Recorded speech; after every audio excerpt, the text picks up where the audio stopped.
My name is Judie Vankooiman, and you're watching Life Issues. This month's topic is September is National Recovery Month, and we're going to talk a little bit about prevention. My guests are Matt Gaiman, Chip McHugh, and Amy Epstein. Welcome, all of you. Thank you. Thank you. Thank you for having us. You're very welcome. Matt, I'm going to start with you. You've been in recovery for how long? Over 9 years now. Great. Congrats. Thank you. And what made you want to go into recovery? Well, my rock bottom, I had burned every bridge around me until I was left on an island. I didn't talk to friends and family. The walls were closing in. I was homeless. I had courts chasing me, my probation officer chasing me, and I didn't want to live anymore. And there came a moment in time where it was either, I want to end this life, or I need to put the drugs down and at least give myself a chance. And obviously, at that point in time, I wanted to live more than I wanted to die. And out of desperation, I was able to, to claw out of the gutter and be very fortunate to be here today. Mm-hmm. And you also have two young ones to live Yeah, I got two. in your life. I got two beautiful kids who've never seen me get high, not once, and that's something that means a lot to me. And Yes. I hope the mistakes in my past will show them that they don't have to make the same mistakes in their future. Mm-hmm. And talking about prevention, this pandemic, everybody calls it an epidemic, but we're losing 5, 6 people a day in the state of Massachusetts.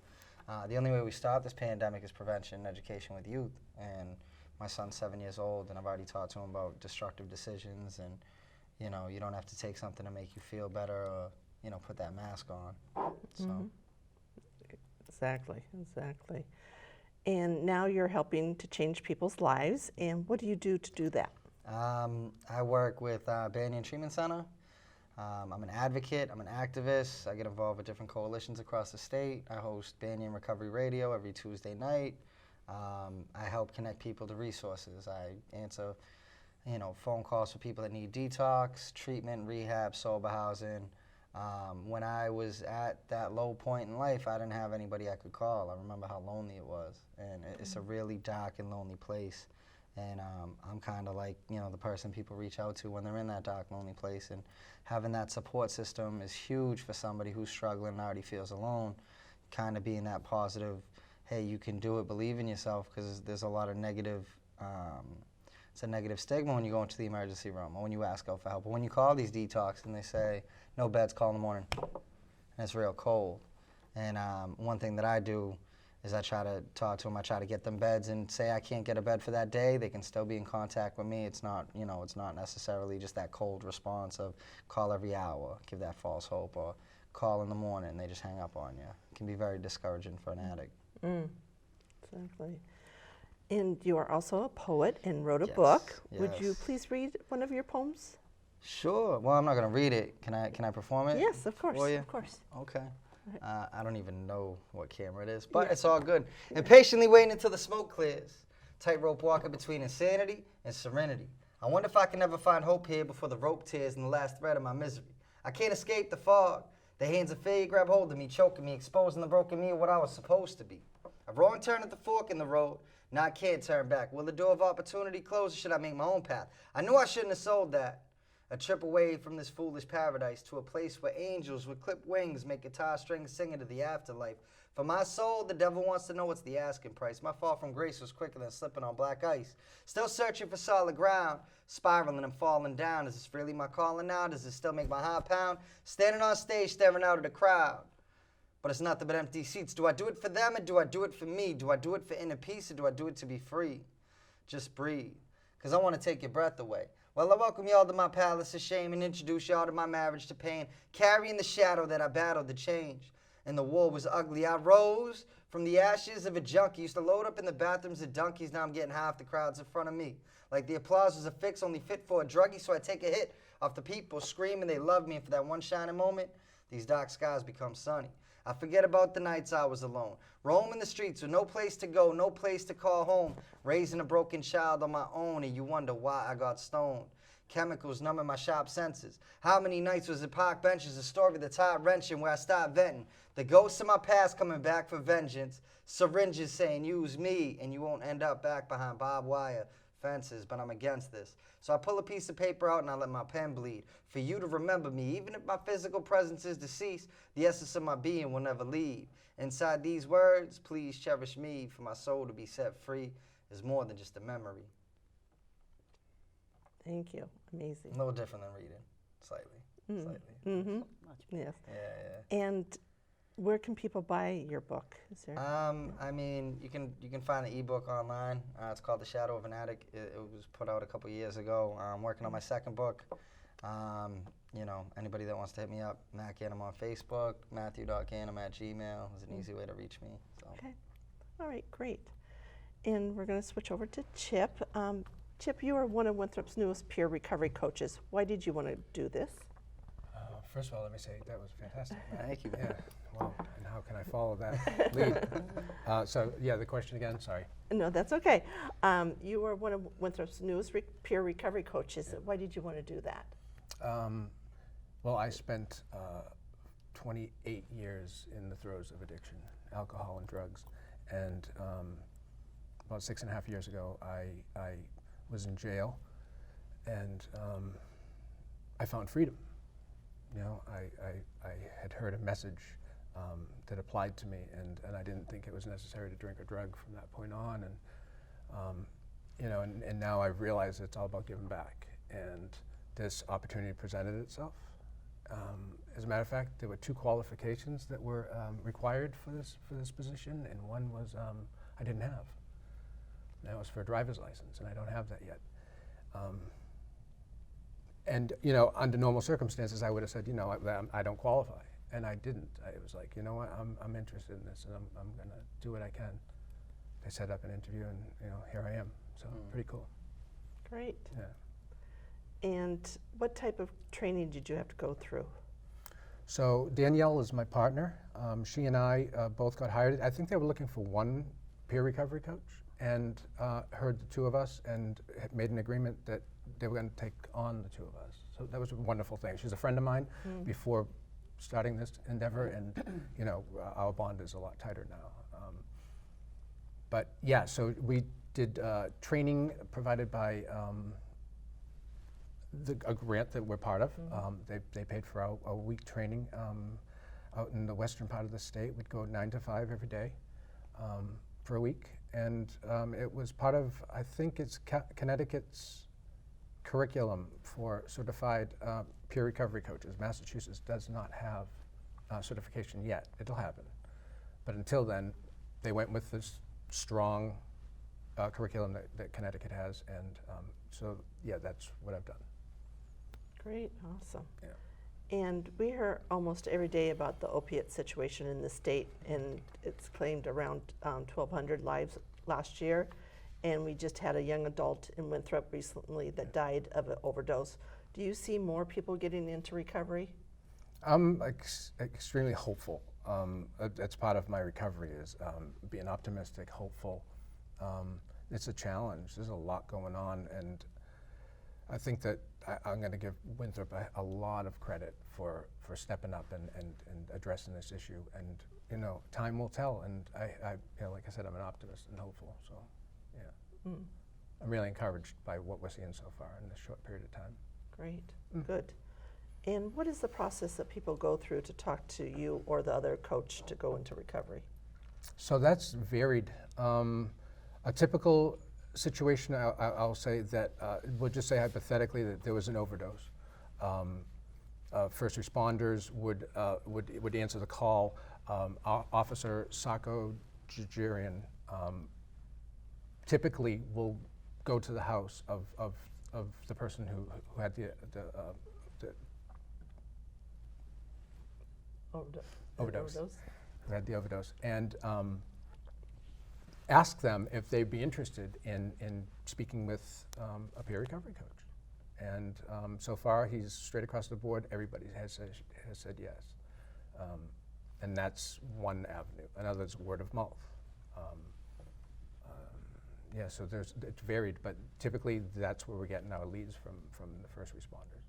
Mm-hmm. Yeah. Good. So hopefully things will continue and more people will see that that's the right way. But I know that they have to do it. They want need to do it for themselves. Absolutely. Yeah. Yeah, no doubt. Yeah. Now over to Amy. You're CASA's newest director. Excuse me. Congratulations. Thank you. It's awesome. What does CASA stand for? CASA is Communities Against Substance Abuse, and it was founded by parents who had their high school students coming home from class saying, you know, there's a lot of drug deals going on outside of school every day, and this really concerned them. This really made them feel like there was stuff going on that people weren't really facing, that people didn't know about. Parents were kind of turning away, saying, oh, not here in this town. So they got together, and it started out with just parents volunteering to hang out around the schoolyard after school just to be a presence. And it turned into a coalition of folks all around the community who are interested in making sure that we can help create an environment that's less conducive to drug use, among other things. Right. And what does CASA do? We have a mission that we just kind of renewed. And the mission is that we strive to improve the quality of life for all Winthrop residents and provide a safer community for children and youth by identifying and providing prevention resources. We'll educate families and individuals about the effects of substance abuse as a complex issue and assist them in creating healthier environments by recognizing and utilizing our community's many strengths and assets. That's very important. Great, thank you. And what is CASA's strategic planning process?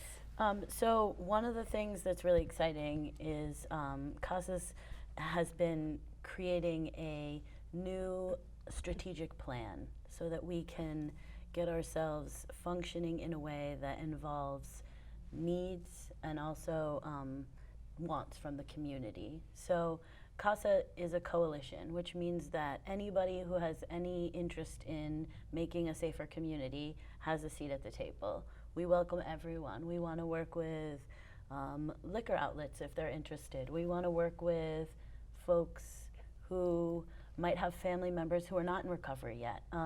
This is really important to us. So we're putting together a plan that involves looking at data. So we collect data every year. We have something called the Youth Risk Behavior Survey, and that tells us all about risk behaviors that are happening within the young people, the students in the schools in particular. And then we can look at, according to the data, what the needs are, and then we can get the community's input around what's important to them and how they best see us attacking the problems, or what kind of strategies that would be good for an action plan for them. So basically, we've been meeting regularly. We have several work groups. Very soon, you're going to see a big meeting open to the entire community where we're going to be getting input around what folks think will work best here, what people think would not work, what gaps they see, what gaps they don't see. And then we can put together a real action plan with a timeline and say these are kinds of some of the things we're going to do to make sure that we make these safer, healthier environments. Good, good. And what are some of the protective factors about general prevention?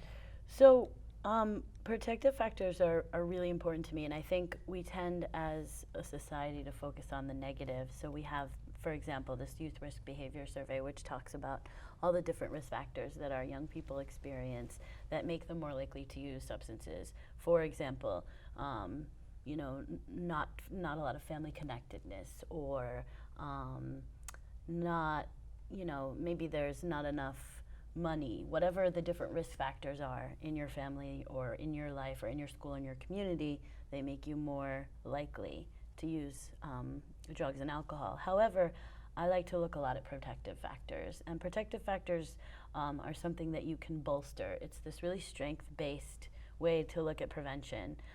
We know, for example, that young people who have a trusted adult in their life are so much less likely to have trouble with drugs and alcohol. We know that young people who feel a school connectedness, they feel like a part of their school, they're much more less likely to use drugs and alcohol.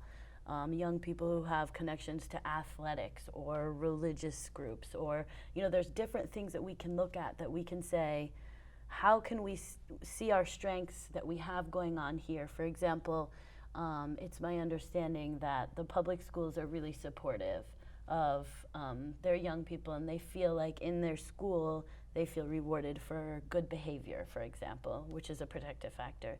So we want to look at stuff like that and see how we can bolster that, and we can use that in our favor. And then we can look at things that maybe aren't so high, and we can try to look at this in a really strength-based way. Great, awesome. That's a lot there. Yes. So one step at a time. So, Matt, is there anything that you'd like to add that to let Yeah, people absolutely. know? I just want to, give a big shout out to Winthrop for having recovery coaches. I'm really adamant about every town should have, whether it's 1, 2, some sort of recovery coaching incorporated into every single community across the state, because that's a perfect time to intervene. And you have him come and try talking to you compared to a badge and a gun. I'm going to open up to him more so than a police officer. And I'm just really excited to see a protocol like that where they have recovery coaches. Because when you have an overdose, that's the perfect time to try to talk somebody into treatment. Are you looking to even just open the line of communication? Because like they might not want to get the help right then and there, but if you spark that conversation even the first time, guess what? 2, 3, 4, 5 days down the road, he might call up and say, "Hey, you know what? I'm struggling right now. Like, I don't know who to turn to." Like that's a huge, huge thing for a community to have, and that changes the mind state, because when you have this stigma that we're criminals, you know what I mean? A lot of there's certain communities where, maybe it hasn't affected the police force. Like I always say, it takes a lieutenant's kid to overdose for people to change their attitude towards addicts, because we're not bad people. You know what I mean? Like we go through struggles, and sometimes when you can't afford to not be sick, you commit some crimes, and it doesn't make you a bad person for it just because you're struggling and sick. But when you have a perception change, where we're not looking at this person like, oh, he's just a criminal, let's lock him up. Because I can tell you putting somebody in a box isn't rehabilitating why they're using. And when you have somebody that can relate to them, and, oh, I've been there, man, I've been in your shoes, like, that common ground that you can meet somebody on is extremely huge. And I'm proud of you guys. I'm not even from Winthrop, so I like it. Thanks. Amy, anything that you'd like to get the word out more about what Casa is doing, or anything about prevention? Sure. Just that I think that the stigma piece is really important. I think that it's really important for everyone to know that prevention isn't about judging or making kind of assumptions about anything. Prevention is about harm reduction. It's about community need, and it's about making sure that everybody feels a part of the community. Everyone feels a part of the solution. People who might be struggling right now with addiction should be at the table telling us what we can do to help make it better. So I guess I just want to stress that this is a community, and we're all a community, and we're all in it together. And anybody who wants to be a part of talking about the even just part of the discussion, we want to be part of the discussion. Great. And prevention is key. That's the exact way that we're going to end this epidemic. And it's not just with kids. I mean, it's with parents.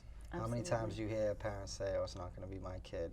Oh, my kid's the star athlete or head cheerleader or honor roll student," and I can't count how many friends I've had that have been, in those same shoes that have fallen down that path. And it starts at education at a young age. And when you're talking about, we can teach sex ed in 6th grade, why aren't we talking about, prescription abuse?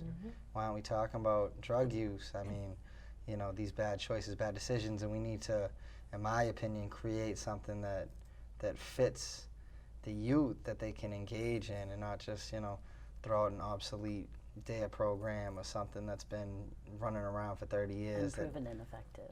Exactly, exactly.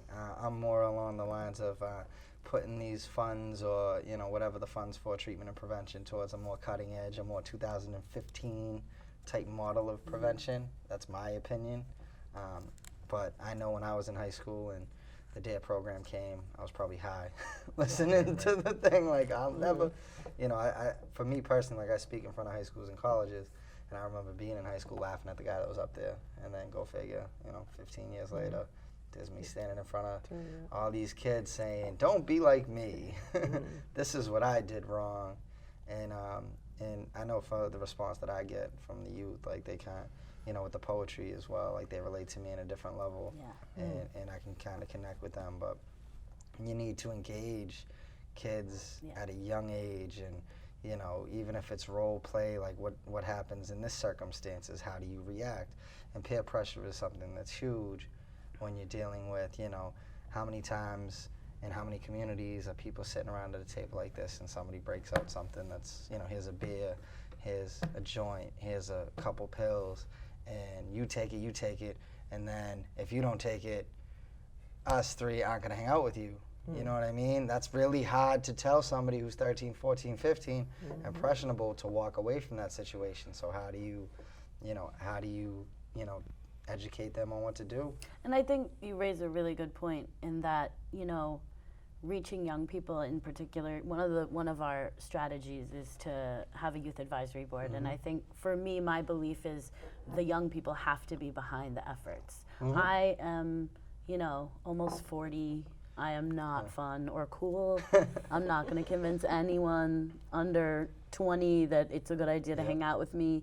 I need to find some pretty cool 20-year-olds or under to come hang out and tell me what folks need. If it's a big movie night on the beach, to give them something different to do, I'm fine with that. I'm cool with that idea, and I'm 30. So I think.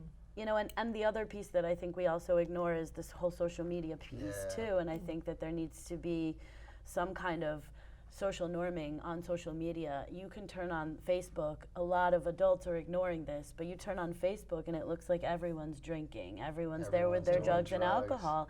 And to have a community online that folks are watching, it's dangerous. You gotta get up in there. Hey, and Matt, can you give us your contact info? If anyone Absolutely. You can find me on Facebook, facebook.com/MattGannonPoet, Matthew.Gannam@gmail. If anybody's out there struggling with substance abuse and looking for help, the phone number to call is 1-855-903-1770. Again, that number is 1-855-903-1770. And then, you can Google my name or put me on YouTube, and you can find some of my poetry pretty much anywhere. So, Great, awesome. And Chip, how can someone contact you?